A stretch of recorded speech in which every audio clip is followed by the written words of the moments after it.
நீதிமொழிகள் 21 அதிகாரம் 1 முதல் 31 வரை. ராஜாவின் இருதயம் கர்த்தரின் கையில் நீர்க்கால்களைப் போல் இருக்கிறது. அதை தமது சித்தத்தின்படி அவர் திருப்புகிறார். மனுஷனுடைய வழியெல்லாம் அவன் பார்வைக்கு செம்மையாக தோன்றும். கர்த்தரோ இருதயங்களை நிறுத்து பார்க்கிறார். பலியிடுவதை பார்க்கிலும் நீதி நியாயம் செய்வதே கர்த்தருக்கு பிரியம். நீதிமையான பார்வையும் அகந்தியான மனமும் உள்ள துன்மார்க்கர் போடும் வெளிச்சம் பாவமே. ஜாக்கிரதையில் உடைய நினைவுகள் செல்வத்துக்கும் பதறுகிறவனுடைய நினைவுகள் தரித்திரத்துக்கும் ஏதுவாகும். பொய் நாவினால் பொருளை சம்பாதிப்பது சாவை தேடுகிறவர்கள் விடுகிற சுவாசம் போல் இருக்கும். துன்மார்க்கர் நியாயம் செய்ய மனதில்லாதிருக்கிறபடியால் அவர்கள் பால் கடிக்கப்பட்டு போவார்கள். குற்றமுள்ளவன் தன் வழிகளில் மாறுபாடுள்ளவன், சுத்தமுள்ளவனோ தன் கிரியையில் செம்மையானவன். சண்டைக்காரியோட ஒரு பெரிய வீட்டில் குடியிருப்பதை பார்க்கிலும் வீட்டின் மேல் ஒரு மூலையில் தங்கியிருப்பதே நலம். துன்மார்க்கனுடைய மனம் பொல்லாப்பை செய்ய விரும்பும். அவன் கண்களில் அவன் அயலானுக்கு இரக்கம் கிடையாது. பரியாசக்காரனை தண்டிக்கும் போது பேதை ஞானமடைவான். ஞானவான் பொதிக்கப்படும் போது அறிவடைவான். நீதிபரர் துன்மார்க்கருடைய வீட்டை கவனித்து பார்க்கிறார். துன்மார்க்கரை தீங்கில் கவிழ்த்து போடுவார். ஏழையின் கூக்குரலுக்கு தன் செவியை அடைத்து கொள்கிறவன் தானும் சத்தமிட்டு கூப்பிடும் போது கேட்கப்பட மாட்டான். அந்தரங்கமாய் கொடுக்கப்பட்ட வெகுமதி கோபத்தை தணிக்கும்.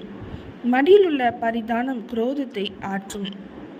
நியாயந்தீர்ப்பது நீதிமானுக்கு சந்தோஷமும் அக்கிரமக்காரருக்கோ அழிவுமாம். விவேகத்தின் வழியை விட்டு தப்பி நடக்கிற மனுஷன் செத்தவர்களின் கூட்டத்தில் தாபரிப்பான். சிற்றின்ப பிரியன் தரித்திரனாவான். மதுபானத்தையும் எண்ணெயையும் விரும்புகிறவன் ஐஸ்வர்யவானாவதில்லை.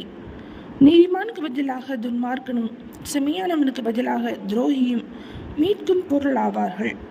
சண்டைக்காரியும் கோபக்காரியுமான ஸ்திரீயுடன் குடியிருப்பதை பார்க்கிலும் வனாந்தரத்தில் குடியிருப்பது நலம்.